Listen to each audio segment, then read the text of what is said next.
안녕하세요. 켈리의 작은 도서관에 오신 것을 환영합니다. 오늘은 윤혜령 작가의 한참 뒤에야를 소개해 드리겠습니다. 구독과 좋아요, 알림 설정 부탁드리며 이야기 시작하겠습니다.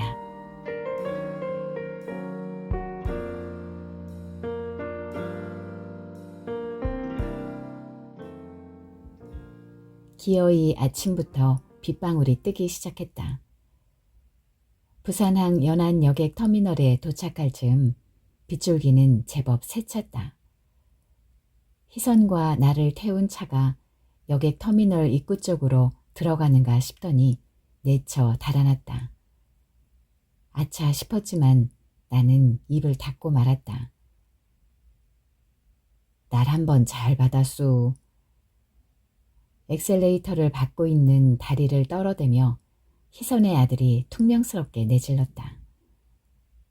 나는 앞좌석의 백밀러를 통해 궁시렁거리는 그를 슬쩍 쳐다보았다. 마치 입구를 찾지 못하는 것이 비가 오기 때문이기라도 한 듯 그는 운전대를 툭툭 치며 연거푸 짜증을 쏟아냈다. 에이씨, 입구가 어디라는 거야. 표지판 하나 없는 게 무슨 국제터미널이야.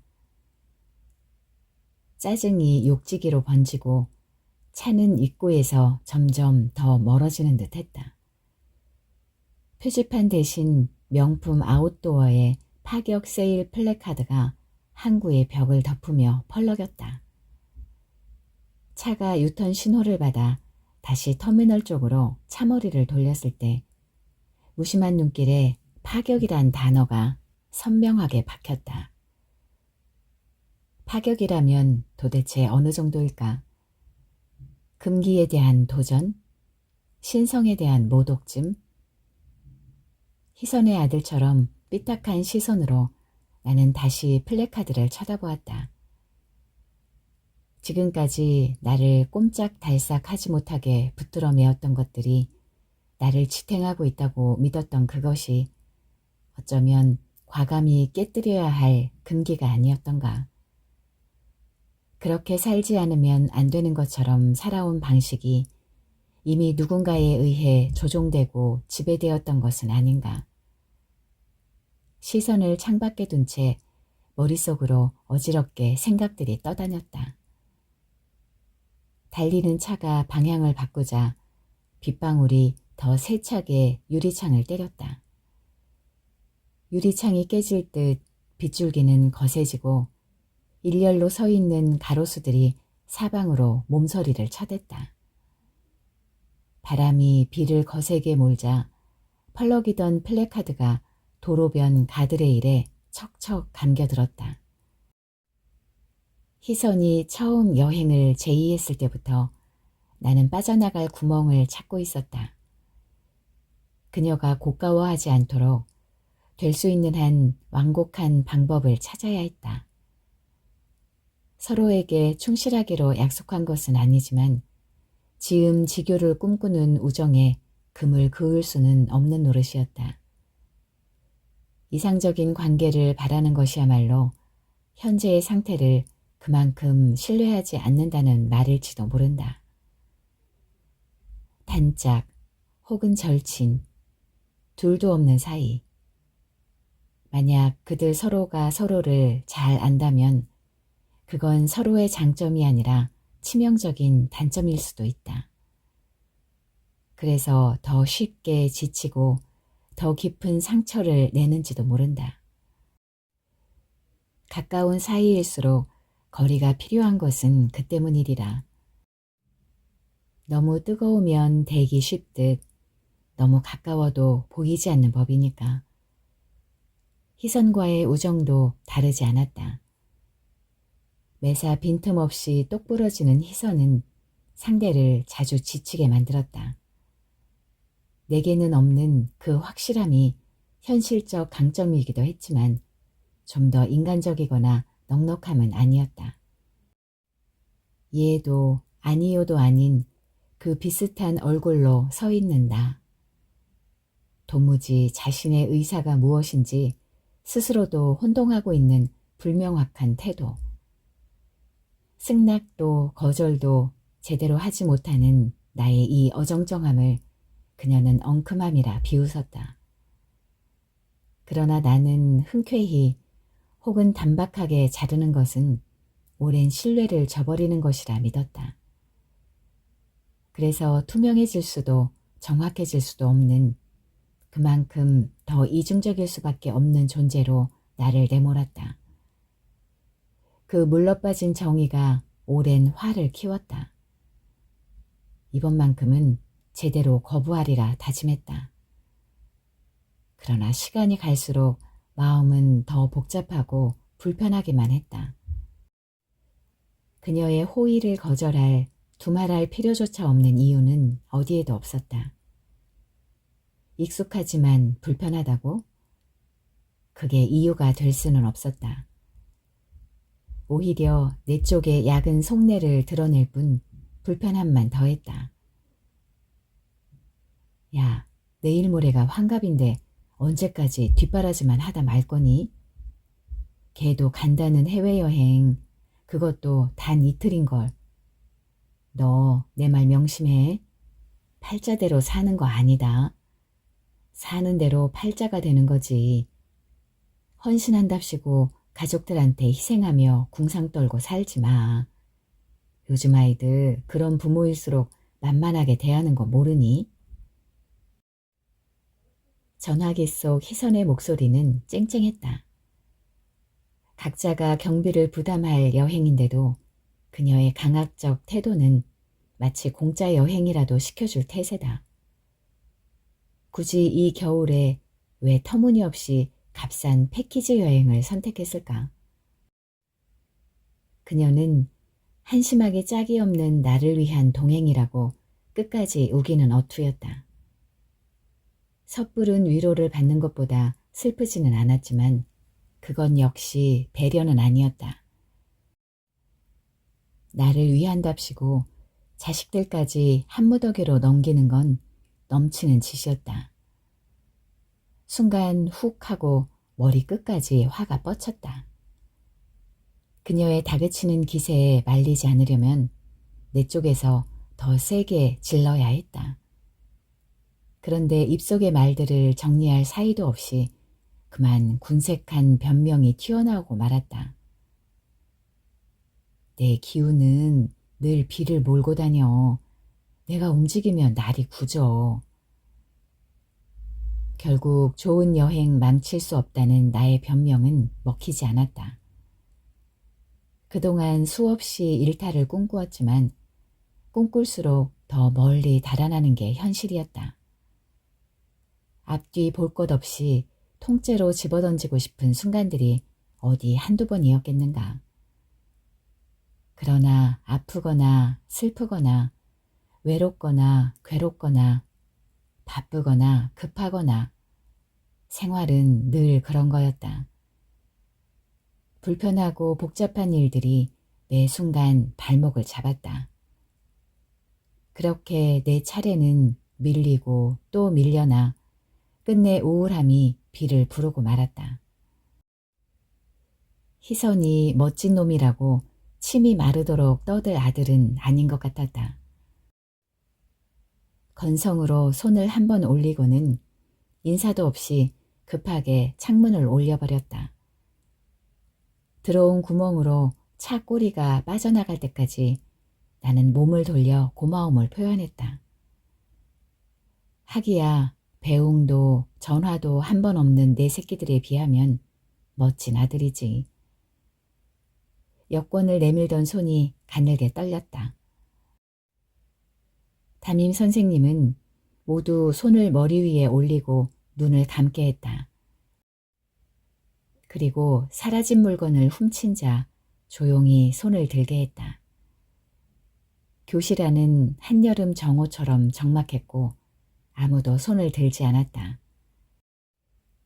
지은 죄도 없이 사시나무 떨듯 떨었던 그때처럼 얼굴이 화끈화끈 달아올랐다. 남편과 아이들이 차례로 여권에 도장을 찍어대는 동안 그들이 돌아올 곳은 그 어디도 아닌 나인 것처럼 그 자리에 앉아 그들을 기다렸다. 살림살이는 그렇게 불공평을 조장했다. 처음 만든 여권은 깨끗했지만 내미는 손은 왠지 송구스러웠다. 내가 정말 잘못 산 건가? 최선을 다했다고 말하기엔 희선의 말투가 비난에 가까웠다. 지 발등 지가 찢는 짓이야. 그 말은 곧 새끼들이 돌아올 곳은 너가 아니라는 말로 들렸다. 예상보다 훨씬 작은 배는 쾌속선이라는 말을 무색해 했다. 퀴퀴한 냄새가 사람들이 개워내는 토사물 냄새와 함께 섞여 울렁거렸다. 나눠준 도시락을 열 엄두를 도저히 내지 못할 만큼 비위가 상했다. 비는 무겁게 내리고 바다는 심하게 출렁거렸다. 울렁거리던 속에서 맑은 물이 울컥 올라왔다. 비틀거리며 화장실로 들어가 변기에 고개를 처박자 눈물이 먼저 쏟아졌다. 뭐 여행도 인생도 다 산을 오르는 맛이지. 그렇게 의미를 찾기에는 나는 너무 늙어 있었다. 고깝게 생각해야 할 것이 너무 많았으므로. 낭만적인 풍경은 고사하고 뿌옇게 낀 성해가 시야를 가두었다. 바다 위라는 사실을 알려주는 건 출렁거림뿐.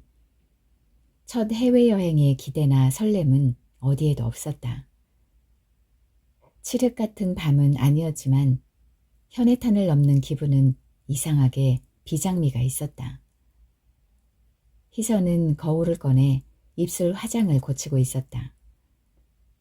누구도 그녀를 눈여겨보지 않지만 언제 어떤 시선이 날아올지 모를 일이라는 듯. 나는 고개를 돌렸다. 궂은 날씨에 번쩍이는 보석이 박힌 그녀의 선글라스가 계속 눈에 거슬렸다. 객실의 맨 끝자리. 엔진 소리와 함께 덥덥한 공기가 올라왔다. 바로 앞줄의 노인과 대각선으로 앉은 남자의 정수리가 유난히 반짝였다. 같은 모양으로 벗겨진 두 상의 생김새로 보아 그들이 남이 아니라는 것쯤은 알아챌 듯 했다. 부자지간인가 봐. 희선을 향해 말했을 때 중년의 여자가 흘끗 뒤돌아보았다. 모두가 일행인 듯 보였다.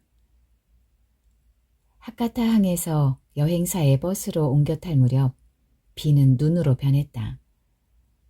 함께 버스에 탄 사람은 대머리 부자의 일행과 동창인지 동호인인지 모를 남녀로 얽힌 단체팀, 노무를 모시고 온 가족, 그리고 희선과 나, 이렇게 네 팀이었다. 서로 자리를 잡느라 왁자한 가운데 왠지 모를 위태로움이 감돌았다. 부자의 언성이 앞자리까지 울린 것은 버스가 후쿠오카 시내로 접어들 때였다.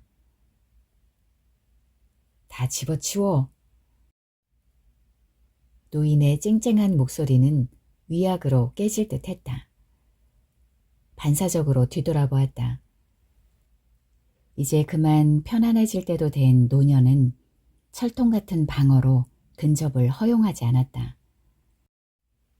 난감한 낯빛을 한 중년의 남자는 이 상황이 자신과는 무관한 듯 냉소를 머금고 있었다. 그는 아버지를 외면하는 게 역력했다. 이미 오래전 터진 것을 봉합하기 위한 여행일지도 모른다는 짐작이 스쳤다. 나도 모르게 심장이 덜컹거렸다. 그들이 눈치채기 전 나는 얼른 고개를 돌렸다. 창밖의 도시는 한적하고 차 안은 싸했다. 이미 차는 불안한 기미를 품고 출발했다. 버스를 타기 전 어수선한 실랑이가 한 차례 오고 갔다. 아들은 부탁을 했고 아버지는 간섭이라고 얼굴을 붉혔다. 그러다 영영 외톨이가 될 거냐고 노인을 향해 다그치는 여자의 목소리는 낯설지 않았다. 남자의 냉소도 여자의 지친 목소리도 부지불식간에 닥친 상황이 아닌 듯 보였다. 저 노인도 시아버지처럼 관계 속으로 들어가면 관계가 더 힘들어진다는 것을 미리 알고 있었던 걸까?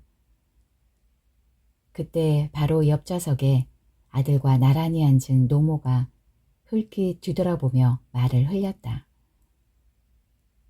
여기까지 와서 꼭 저래야 돼. 새끼들을 나쁜 자식으로 만들면서까지. 노모의 말은 어쩐지 자연스럽지 않고 오히려 연극조의 대사처럼 느껴졌다. 상대의 불행 앞에 느끼는 안도감이랄까, 뭐 그런 것쯤으로. 밑빠진 독이지. 이젠 난 모르는 일이야. 시아버지는 어느 때보다 단호하고 냉정했다. 그런 어른 앞에서 나는 아주 비굴한 방식을 택했다. 나는 비굴한 자의 속성을 유감없이 이용했던 것이다. 파산은 재산뿐만이 아니라 관계도 자존감도 모두 깨어버렸다. 그때 시아버지가 끝까지 지켜야 했던 것은 무엇이었을까? 가족이었을까? 재산이었을까? 자신이었을까?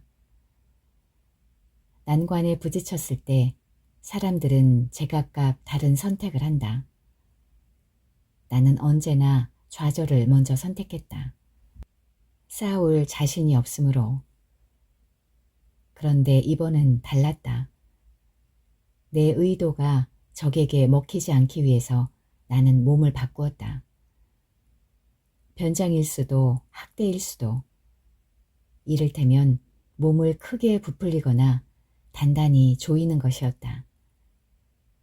내 자의적인 선택의 숨은 의도는 두말할 것 없이 시아버지의 재산이었다. 돈줄을 쥐고 있는 시아버지가 남편으로부터 마음이 완전히 떠나버렸을 때 나는 시아버지의 가장 뜨거운 곳을 건드렸다. 힘으로 대항할 수 없다면 먼저 무릎을 꿇는 수밖에. 난 시아버지의 전에 없는 지지자가 되었다. 결코 파격적인 방법이 아니었을지 몰라도 그 속엔 교묘하리만치 교활함을 품고 있었다. 나는 며느리가 아닌 좋은 딸이 되는 것이었다. 각별한 것들의 뒷면에는 때론 무서울 정도로 조작된 숨은 의도가 있다는 사실. 시아버지가 자식을 놓아버렸을 때 자식을 위해 나는 나를 놓았다. 비가 눈으로 변하고 눈이 다시 비를 흩뿌렸다. 그러다 비는 차츰 폭설로 변했다. 겨울의 푸른 숲을 배경으로 깨끗하게 정돈된 전원이 언뜻 차창 너머로 비켜갔다. 나무들은 온통 침엽수림. 울창한 삼나무와 편백나무가 이국의 풍경을 실감케 했다. 차가 속도를 낼수록 낯선 마을과 지푸른 나무들과 반듯반듯한 논밭과 길들이 차례로 지워졌다. 노인의 목소리가 또다시 날카롭게 깨어졌다. 그건 분명 잊고 있었던 목소리였다. 몸을 바꾸면서까지 교활했던 시간을 지울 수만 있다면, 통째로 오려낼 수만 있다면, 사라지는 창밖 풍경처럼 그 기억을 흘려보낼 수만 있다면. 시선을 다시 차창 밖으로 돌렸다. 차가 기린코를 거쳐 희지로 이동하는 길목에서 눈길이 멈추었다. 마을의 한가운데 있는 묘지들이었다. 죽음과 삶이 분리되지 않고 이웃처럼 함께 섞여 있는 풍경이 눈에 들어왔다. 죽음 후에도 삶과 연결되어 있는 영혼의 집. 여전히 가족과 이웃들과 대화를 나누며 살고 있는 따뜻한 집이었다. 아마 저 죽음들은 죽음 앞에서 비굴하지 않았을지도 모르지. 시아버지는 병이 깊어질수록 생에 더 집착했다. 더 움켜쥐었다. 기력이 탈진하고 기억마저 혼미할 때까지 아무것도 놓지 않았다. 그렇게 함으로써 자신이 당할 고통의 시간까지 연장하고 있었는지도 모를 일이다. 죽음 후에도 당신의 힘에 의해 관계가 유지될 거라고 기대했는지도. 그는 마지막 순간까지 자신이 과연 어떤 사람이었는지, 어떻게 살아왔는지 생의 마지막 질문을 놓치고 있었다. 시아버지는 죽음을 두려워하며 죽음 앞에 비굴했고 살려고 애쓸수록 나는 삶 앞에 비굴했다. 죽음 이후까지 당신을 모실 자손은 장남이지 않느냐고. 그렇게 온몸으로 말하며 더 착한 딸이 되었다. 나는 죽어가는 시아버지 앞에서 점점 더 절실하게 비굴해졌다. 그러나 시아버지는 끝까지 아무것도 넘겨주지 않았다.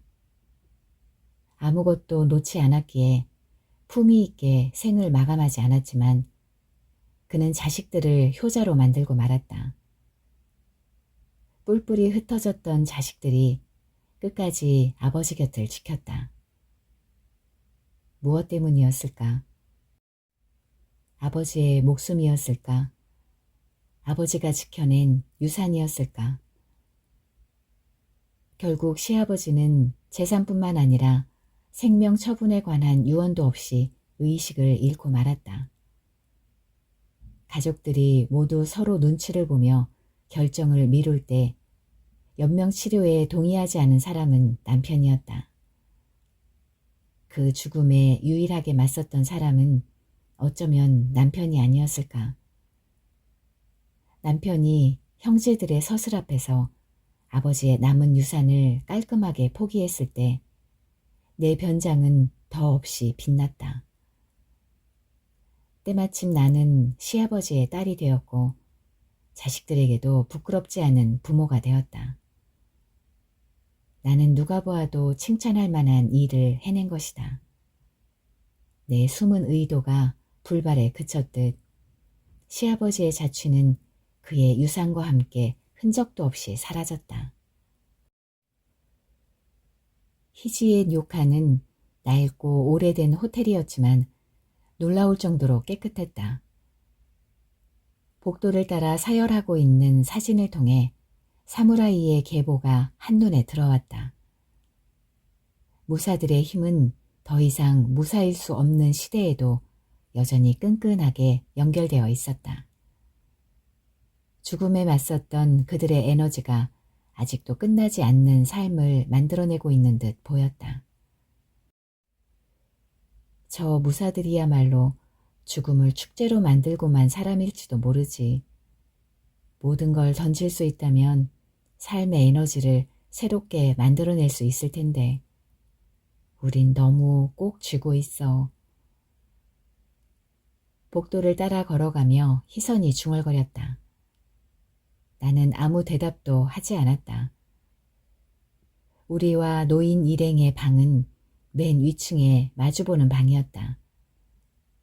문을 열면 서로의 방이 훤히 들여다보였지만 방 안에서 내다보는 풍경은 전혀 달랐다. 그들은 희지의 남쪽을 볼 것이고 우리는 반대편 북쪽을 내다볼 것이다. 서로의 반대편은 볼 수 없는 방이었다.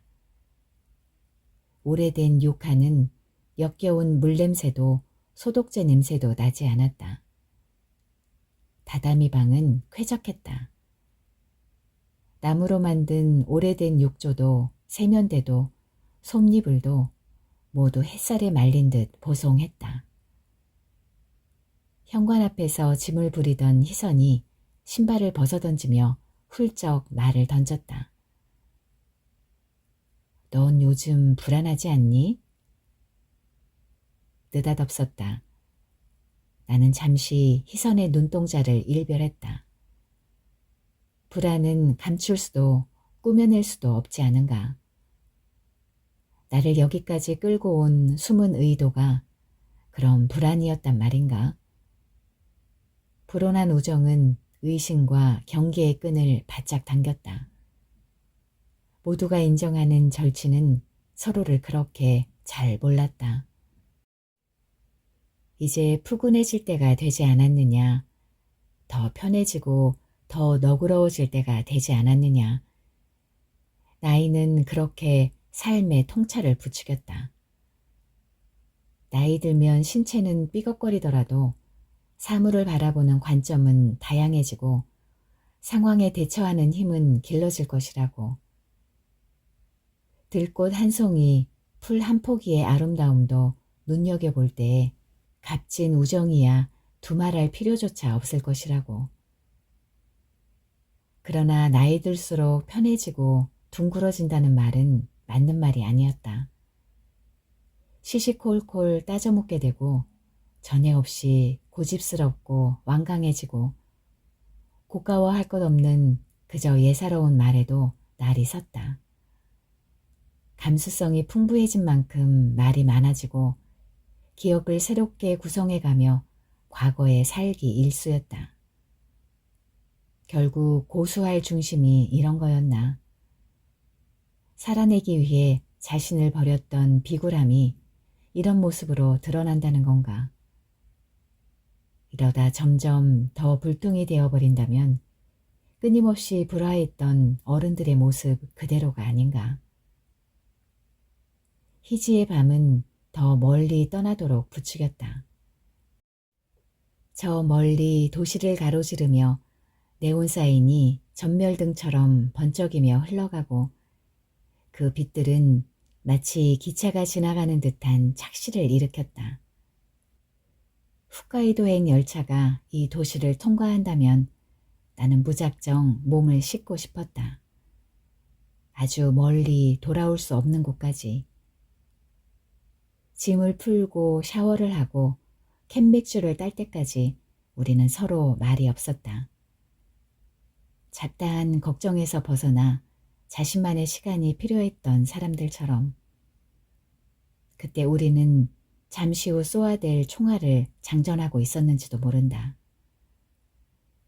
실제 중심을 잡고 흔들리지 않으려고 해도 일탈은 어딘가 모르게 과잉을 불러일으켰다. 없던 비밀도 털어놓고 싶은 밤이었다. 모든 감정들이 무장해제되듯 헐거워지는 반면 또 알 수 없는 감정이 불쑥불쑥 날카롭게 솟구쳤다.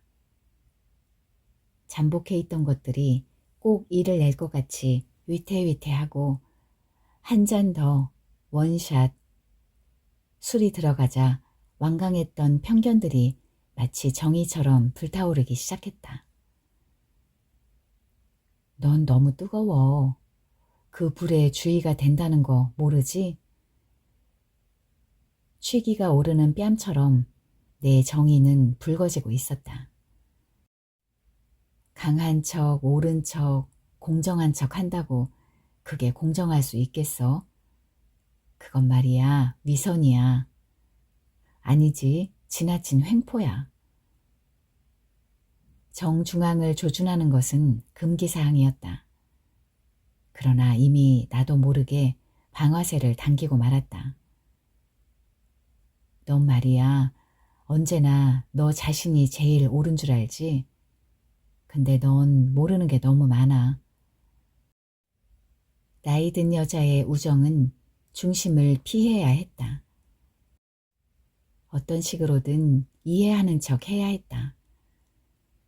그러나 나는 더 노골적으로 유치해지고 있었다. 불안? 그거 너처럼 생기발랄하고 자유로운 인간들이 즐기는 멜랑꼴리가 아니야. 바나나 맛 우유와 바나나 우유는 달라. 원재료부터. 더러운 것에 매어본 적 없는 너 같은 사모님은 욕망이라고 말해야 되지 않나? 욕망의 과잉. 이 느닷없는 용기를 나는 오래된 우정이라고 그날 밤 정의했다. 그리고 그 오래된 우정은 자신의 진면목을 봐야 한다고 말하고 있었다. 수위는 점점 높아졌다. 무언지 알 수 없는 것이 북받쳐 올라오면서 순간 목소리가 흔들렸다. 뒤섞이는 감정을 비집고 올라오는 날선 말. 넌 도대체 뭘 믿는 거야? 뭐가 그리 대단해? 돈인 거야? 그러나 그 말만은 억지로 쑤셔 넣어야 했던 거였다. 어이없는 표정으로 나를 노려보던 희선의 눈에 갑자기 핏기가 돌았다. 너 미쳤구나. 취중 진담이라더니 너 그렇게 꼬였어? 그게 너의 본색인 거야? 너야말로 척하는 짓거리 집어치워. 고상한 척, 위하는 척, 참는 척. 야, 그게 더 안 입고 더러워. 복잡하고 궁상스러운 게 고상이라고 잘못 알고 있는 것 같은데 그게 바로 자의식 과잉이라는 거야. 희선의 응수가 당탈처럼 휙 지나갔다. 우리는 상대의 진면목을 보느라 자신을 보지 못했던 것이다. 넌 말이야, 너 자신을 세우기 위해서만 상대가 필요한 거지. 정작 하고 싶은 말은 발설되지 못한 채 입안에서 웅얼댔다. 우정이나 선의는 아무 조건이 없어야 해. 누구에게는 금기인 것이 누구에게는 권리라면 그건 공정한 관계가 아니지. 취기처럼 올라온 말들이 어지럽게 머릿속에서 맴돌았다. 희선에 대해 나는 그만큼 꼬여 있었다. 무슨 짓을 해도 아무런 조건을 달지 않는 그런 우정은 다 어디에 있는가. 애당초 우리에게 무조건의 신뢰는 없었던 것이다. 나도 희선도 서로를 담보할 만큼만 상황에 따라 깨어질 수도 있는 서로를 손해보지 않을 만큼의 신용만을 유지해왔던 건지도 모른다. 틀림없다. 딱 그만큼만 지켜왔던 것이다. 몇십 년 단짝의 우정이 이 정도로 감정적이라니. 감정의 골은 이미 발효점을 넘었다. 오래되면 잊기도 하지만 썩기도 한다는 사실. 역시 무거운 나는 예나 지금이나 구겨진 바지를 던지고 청바지를 선택할 만큼 자유롭지 못했다. 문을 열고 내가 먼저 밖으로 나왔다. 사람들은 왜 인간의 속성이 거기서 거기인 것을 알고도 그 통념을 깨고 싶어 할까? 굳이 남편이나 아내가 아닌 마음을 나눌 친구 하나를 간절히 원하고 있을까 말이다. 그건 역시 환상에 지나지 않을까. 희성과 나는 그런 친구이길 간절히 원하면서 서로를 인정하고 이해하는 척 여태 간을 보았을 뿐이었다. 마치 싸우기 위해 감행한 여행인 듯 맞은편 방에선 부자의 언성이 다시 높아졌다. 어릴 적 삼촌은 명절이나 제삿날이면 꼭 판을 뒤집어 놓았다. 못마땅한 자신의 인생이 마치 가족 때문인 것처럼 매번 가족들의 가슴에 불을 질렀다. 싸워야만 진짜 가족인 것처럼. 우리는 그런 삼촌이 무서웠고 못마땅했다. 노인의 목소리와 중년 아들의 목소리가 한치의 양보도 없이 드높아질수록 그것이 남의 일 같지 않게 느껴졌다. 묵혀놓은 갈등을 여기까지 끌고 와서 기어이 터뜨릴 게 뭔가.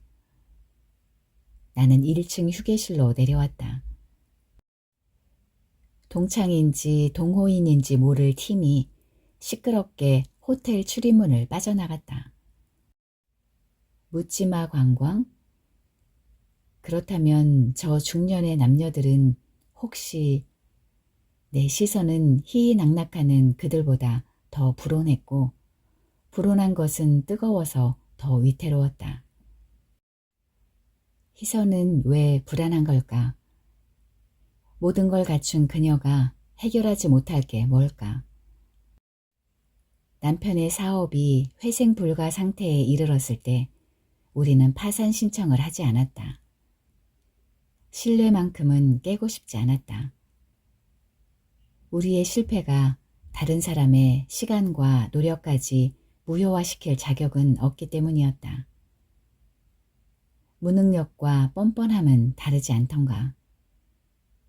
그 즈음 어느 쪽이랄 것도 없이 누가 먼저랄 것도 없이 우리의 오랜 우정은 그 존재를 감추어 버렸다. 파산을 신청하지 않은 것처럼 절교를 선언한 적이 역시 없었다. 중요한 것일수록 돈 때문에 깨어진다는 것. 중요한 건 돈으로 살 수 있는 게 하나도 없다는 것. 이 둘 중 희선과 내가 선택한 것은 어느 쪽이었을까? 선의를 돈으로 환산했을 때 관계는 위험해지기 마련이니까. 모자르듯 그렇게 연락마저 두절되었던 시간. 우정도 선의도 부재했던 그 시간을 희선은 다만 뜸했다고 기억할지도 모른다. 여행 가방을 싸면서 나는 생각했다. 이번 여행이 우리에게 흔적도 없이 달아난 시간을 연결할 기회가 될지도 모른다고. 그 시간을 지나간 이야기로 만들 수 있을지도 모른다고. 벼랑간 호텔 문을 빠져나가는 저 동창인지 동호인인지 모를 사람들보다 더 불온하고 더 위태로운 생각이 머리를 스치고 지나갔다. 혹 파산. 희선이 필요로 하는 우정의 지점이 지금인가? 아닐 거야. 그건 아닐 거야. 속물스러움에 놀라 나는 세차게 고개를 흔들었다. 가이드가 커다란 엉덩이를 출렁거리며 다가와 불편한 게 아니 필요한 게 있느냐고 물었다. 나는 아니라고 고개를 저었다. 친정아버지는 상추쌈을 연거푸 입속으로 밀어넣었다. 아무리 씹어도 음식물은 목구멍으로 넘어가지 않았다. 아버지는 또다시 상추쌈을 싸서 손에 들고 계셨다. 아버지는 자꾸 먹으려고 하고 나는 음식을 자꾸 빼앗고 옥신각신하다 깨어났다. 오지 말았어야 할 여행이었다고 밤을 꼬박 새웠던 것인데 깜빡 잠이 든 모양이었다. 희선은 모로 누워 있었다. 노인은 일행과 함께 벌써 식당에 내려와 있었다. 여전히 일체를 거부하는 게 역력했다. 삶의 모든 권위와 능력을 잃어버리고 저렇게 시위함으로써 자신의 존재를 알리려는 듯 했다. 오히려 힘없음을 무기로 가족들을 휘두르는 것 같은 추측마저 들었다. 그 나약함이 권력으로 행사되어 여전히 자식들을 속박하며 지배하는 게 아닌가. 만약 그 힘에 의지한다면 노인은 죽을 때까지 불행할 수밖에 없을 것이다. 턱까지 올라온 구부정한 어깨와 꽉 담은 입은 비뚤어지게 처졌지만 눈빛만은 시한폭탄처럼 위태로웠다. 머리가 빠지면서 넓어진 이마는 조금도 너그럽지 않았다. 대항하듯 돌출해 머리와 눈썹의 거리를 멀게 할 뿐 처진 볼살과 위로 치받고 있는 턱선은 타협을 거부하듯 고집스러웠다. 내가 어떻게 살아왔는데 지금 너희가 이만큼 사는 것도 다 누구 덕인 줄 알아? 이렇게 다그치는 듯 보였다. 평생 가족을 위해 살아왔건만 그런 자신을 인정하지 않는 자식들을 향해 그는 지금 불같은 화를 내고 있는 것 같았다. 자고 나면 씻은 듯 새 얼굴이 되는 아이와 다르게 노인의 얼굴은 외양간처럼 컴컴했다. 아무리 씻어내어도 깊게 밴 김치독이나 장독이 품고 있는 냄새처럼 오래된 것은 완고했다. 노인에겐 오직 자신뿐이었다. 그에게도 최선을 다한 젊은 날이 있었을 테고 가족을 위해 혼신을 다한 시간이 있었을 것이다. 자신이 저토록 무분별한 행동을 할 거라고 생각이나 했겠는가. 단호하지만 불안정한 눈빛. 위험은 사라지고 날카롭게 대립하는 것의 정체가 무엇인지 궁금했다. 가족들이 식사를 권하자 노인은 또 고함을 질렀다. 아까운 자식들을 천하의 못된 놈들로 만들면서 노인이 지켜내야 할 것이 무엇이었는지 안타까웠다. 낯선 사람들 앞에서 투정이 더 심해지는 어린아이처럼 노인의 행동은 점점 더 주변을 당혹스럽게 했다. 그런데 놀라운 것은 노인이 드러내는 저 민낯이 숨겨진 우리의 민낯과 다르지 않다는 거였다. 그래서 더 당혹스러웠다. 우리는 노모와 아들이 나란히 앉아있는 옆자리에 앉았다. 아들이 노모 앞으로 뜨거운 국을 당겨놓자 노모는 아들에게 어서 먹으라고 고개짓을 했다. 그러고 보니 출발할 때부터 며느리와 손자들은 데려온 자식들처럼 겉돌았다. 모자의 모습은 보기 좋았으나 맞은편 며느리는 불편해 보였다. 불편하다고 느낀 것은 다만 내 쪽의 시선일 뿐이었을까? 사물을 바르게 판단하지 못하는 것은 자신이 보고 싶은 대로 혹은 의도적으로 왜곡해서 바라보기 때문인지도 모른다. 내가 바라보는 것이 실제의 실체인 것으로 보는 것이야말로 얼마나 위험한 일인가. 그것이 아무리 객관적인 시선이라 할지라도 그 뒤에는 이미 익숙한 또 다른 시선이 자신의 의식을 지배하고 있다는 사실. 저 가족을 바라보는 내 시선 역시 그러하리라. 연극의 한 장면처럼 다정하게 밥을 먹고 있는 노모 역시 어쩌면 자식이 아프기도 전에 먼저 걱정하면서 너희들이 우리의 고생을 감히 짐작이나 하겠냐고 말하지 않을까. 쉽게 이해한다는 말은 어쩌면 도저히 이해하지 못한다는 말일지도. 호텔 측에서 제공하는 아침 식사는 기대 이상이었다. 일식과 한식이 적절하게 섞인 여행객을 배려한 식단이었다. 노인은 가족들이 식사를 끝낼 때까지 수저를 들지 않았다. 내가 멀미약을 먹기 위해 다시 식당으로 들어갔을 때 노인은 혼자 앉아 밥을 먹고 있었다. 아마도 치매 초기이거나 노인성 우울증일 게 분명하다고 나는 짐작했다. 평생 소식을 하며 건강관리를 했던 친정아버지는 유난히 음식에 집착했다. 치매는 아버지를 낯선 존재로 만들어버렸다. 자식들은 그런 아버지를 감당하지 않았다. 누구랄 것도 없이 하루빨리 요양원으로 모셔야 한다는데 이의가 없었다. 모든 것을 내어주고 빈 껍데기가 되어버린 아버지는 쓰레기 분리 배출하듯 그렇게 평생 앉아있던 자리에서 치워졌다. 삶의 모든 자율성을 상실해 생각도 몸도 자기 결정 능력을 잃어버린 아버지는 자식들을 위해 당신 스스로 요양원으로 걸어 들어가셨다.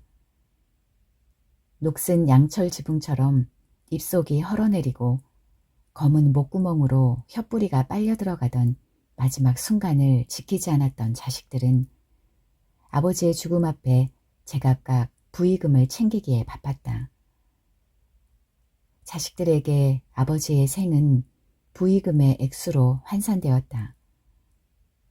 우리가 살고 있는 자유주의 세상은 그만큼 자유롭지 못했다. 인격의 존엄성은 물론 인간의 본성마저 때론 돈 앞에 꼼짝 못하게 했다. 나는 머리가 복잡해졌다. 아버지가 요양원으로 들어갈 때처럼 이리도 저리도 갈 수 없이 엉거주춤 노인을 바라보았다. 베프로 이동하는 차 안에서 나도 모르게 중얼거렸다. 그러니까 결국 이런 거지. 숨겨져 있던 한쪽 면이 적나라하게 제 얼굴을 드러내는 거야. 억눌렸던 것들은 언젠가 터지기 마련이니까. 너그럽고 인자했던 그 안쪽의 인색함과 사악함 같은 거라고 해야겠지. 대범한 척 의연했던 모습 뒤에 옹졸함과 경박함 같은 거. 참고 견딘 그 이면의 억울함이거나 바르고 깨끗함 속에 감추었던 추악함이지. 지나친 친절함이 숨긴 격분 같은 거, 그런 것들이지. 처음부터 싸울 자신이 없었던 거야. 점잖은 척 양보했던 것들이 무분별하게 튀어나온다고 봐야 하지 않겠어? 이젠 더 이상 참아야 할 것이 없으니까. 죽도록 참고 기다렸지만 종국에는 아무것도 아니라는 것. 결국 꽝이라는 거지. 마땅히 분노해야 할 것들이 뒤늦게 뒤통수를 치는 셈이랄까.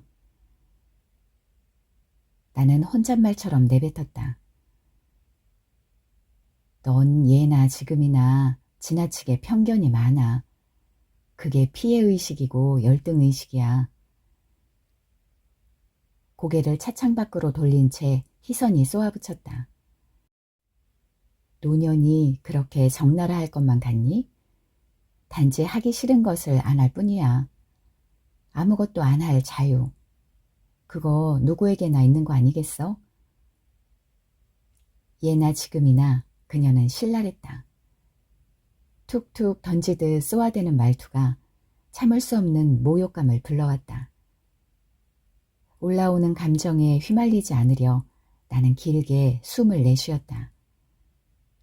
감정을 사귀는 것이야말로 억누르고 있을 뿐 전체를 바꾸지 않겠다는 의도가 아닌가.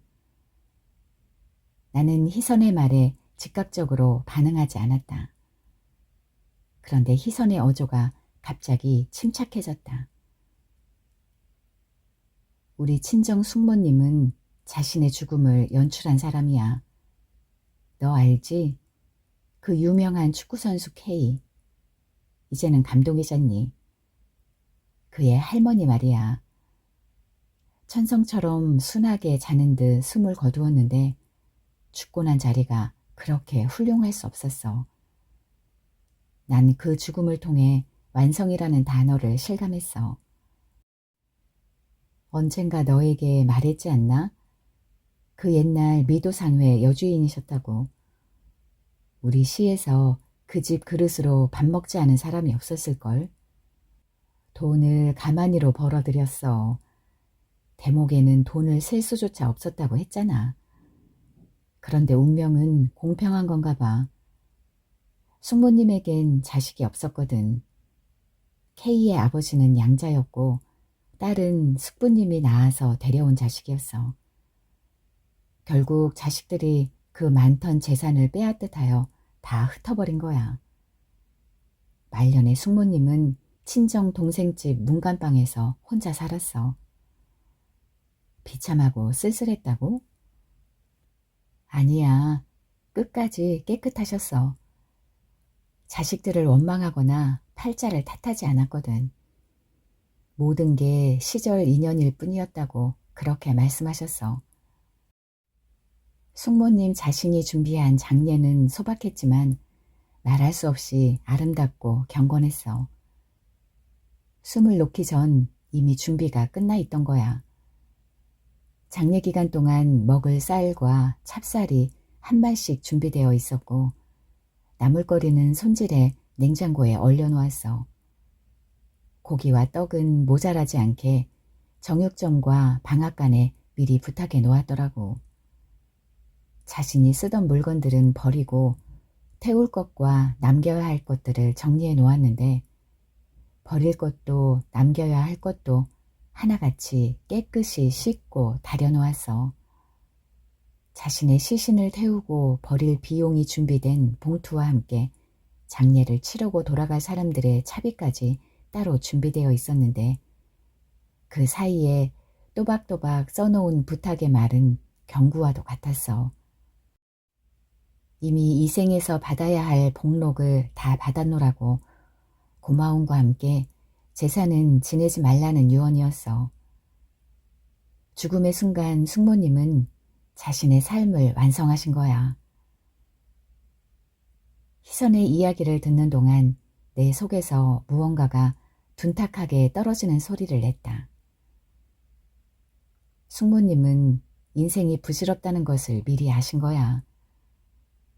쌓아오고 노력한 것들을 드러내거나 탓하지도 않으셨으니 타고난 성품 또한 선했지만 살아온 자신의 삶조차도 객관화할 수 있는 인품을 가꾸어 오신 거지. 그래서 아무것도 없었던 말년에도 참 곱고 당당하셨어. 희선의 목소리가 귓전에서 윙윙거리고 몸이 점점 요동치기 시작했다. 격한 활동 후의 떨림처럼 여진은 좀채 가라앉지 않았다.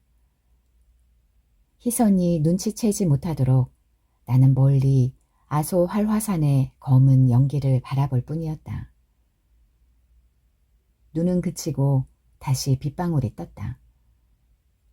광활한 목장지대 띄엄띄엄 말과 소들이 건초를 뜯는 모습이 눈에 들어왔다. 비가 내리자 바람은 더 심하게 불었다. 억새숲이 이리저리 흔들렸다.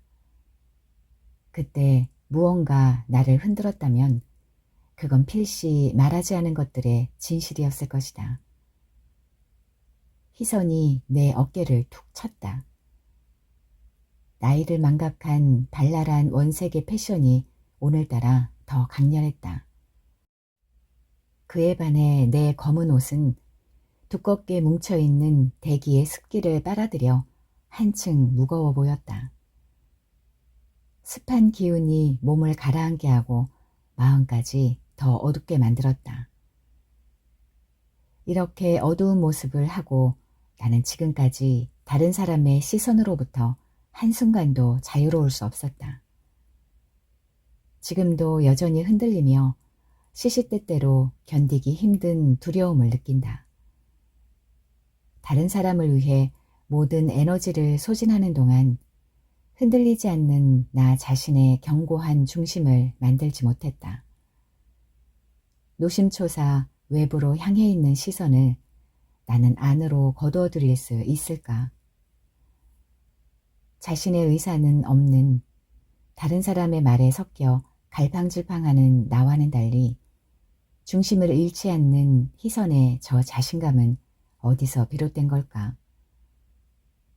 원색의 저 강렬함과 거침없음은 젊음이 결코 줄 수 없는 기품을 포기하면서까지 그녀가 택한 것이 젊음이었을까? 남에게 보이기 위해 그녀의 욕망이 저처럼 화려하게 표출되었던 것일까? 문득 저 당당함이야말로, 저 뻔뻔함이야말로 불안의 역설이 아닐까 하는 생각과 동시에 희선의 화려함 역시 남들의 평가에서 자유롭지 못했던 것은 아닐까 하는 생각이 들었다. 그렇다면 그녀 역시 남들에게 비친 나로 살기에 급급했다는 말이 아닌가. 오히려 남의 시선에 사로잡혀 꽁꽁 자신을 동여매었던 나야말로 어쩌면 자신밖에 모르는 사람이지 않았을까. 머릿속이 뒤죽박죽 얽혔다. 고개를 돌려 다시 희선을 쳐다보았다. 빨간 안경테 아래 희선의 얼굴도 몰라보게 주름져 있었다. 영원히 내 것인 양 애지중지 키운 새끼들이 무용지물이 된 물건처럼 대하게 될 우리의 노년이 그리 멀지 않았다는 생각이 들었다. 저 노인에겐 이 여행이 마지막 여행이 될까? 아니면 좀 더 적극적인 치료 과정이 될까? 내가 말했다. 희선의 시선은 여전히 창밖을 향하고 있었다. 그러나 그녀는 이미 내 수를 다 읽은 듯 했다.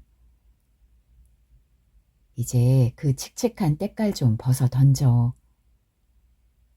옷, 얼굴, 생각, 그 중에 하나이거나 모두이거나 어쨌든 내 때깔은 칙칙했다.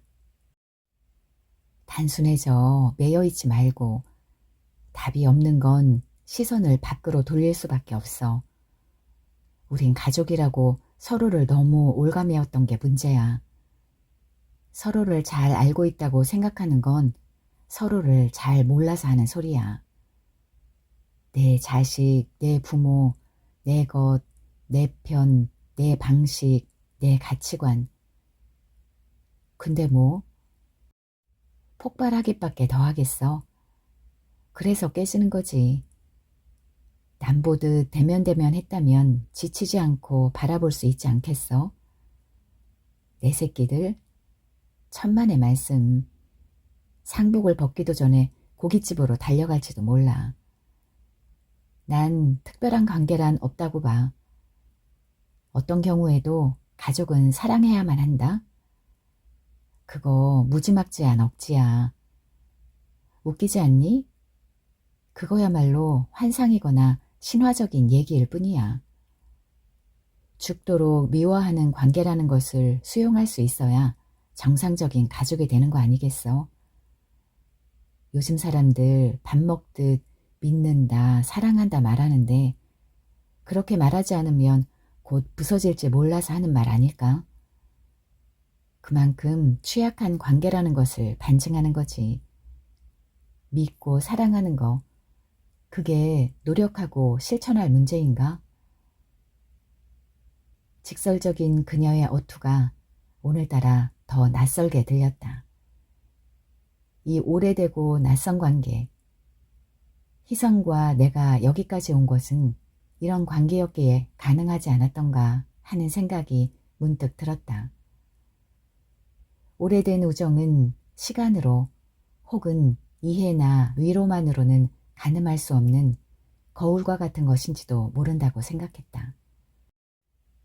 서로의 불완전함을 비추는 거울, 한쪽으로 치우쳐 볼 수 없었던 반대편을 보게 하는 거울, 상대를 향해 있던 시선을 자신으로 돌릴 수 있도록 하는 거울.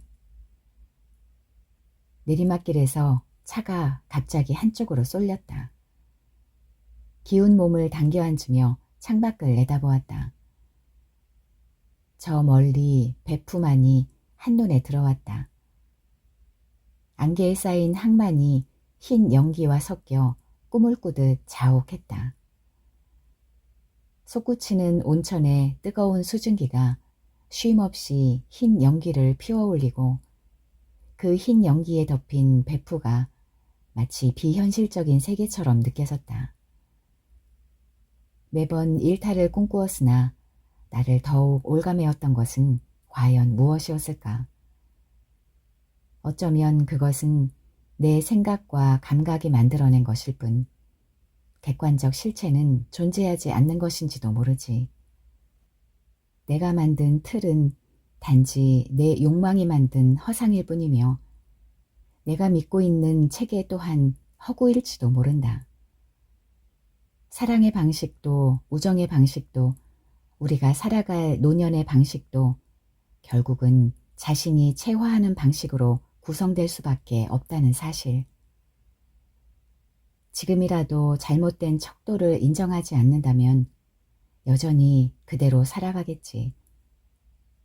의식의 심연에 단단히 굳어버린 그 고정된 틀을 깨야만 해. 스스로 변형되는 것. 지금과는 다른 낯선 방식을 받아들이는 것. 그것이야말로 파격이 아닐까. 생각들이 꼬리를 물고 연기처럼 피어오르고 나도 모르는 사이 내 손이 다른 손을 더듬고 있었다. 천천히 그러나 더 세게 나는 희선의 손을 잡았다. 창밖은 여전히 비가 내리고 우리를 실은 차는 억새군락이 끝없이 펼쳐져 있는 화산지대를 가로질러 달렸다. 화산이 폭발하는 동안 땅은 모양을 바꾸어 새로운 땅이 되었을 것이다. 가장 황폐하지만 또 가장 비옥한 땅. 화산재는 어떤 생명체도 살아남지 못하게 만들었지만 한참 뒤에는 가장 비옥한 땅이 될 것이다. 저 황폐한 땅에 맨 처음 뿌리를 내린 억새가 칼데라를 둘러싸고 대평원을 뒤덮었다. 눈 속에서 비를 맞고 있는 묵은 억새는 제 몸을 거두지 못한 채 올봄 새 순을 올릴 것이다. 아소 활화산 나카다케 분화구에선 여전히 화산재 연기가 솟구치고 유메 오우츠 리바시로 향하는 야마나미 하이웨이에서는 다시 배풀을 내려다보았다. 집집마다 저녁밥을 짓는 듯 굴뚝에선 흰 연기가 피어올랐다.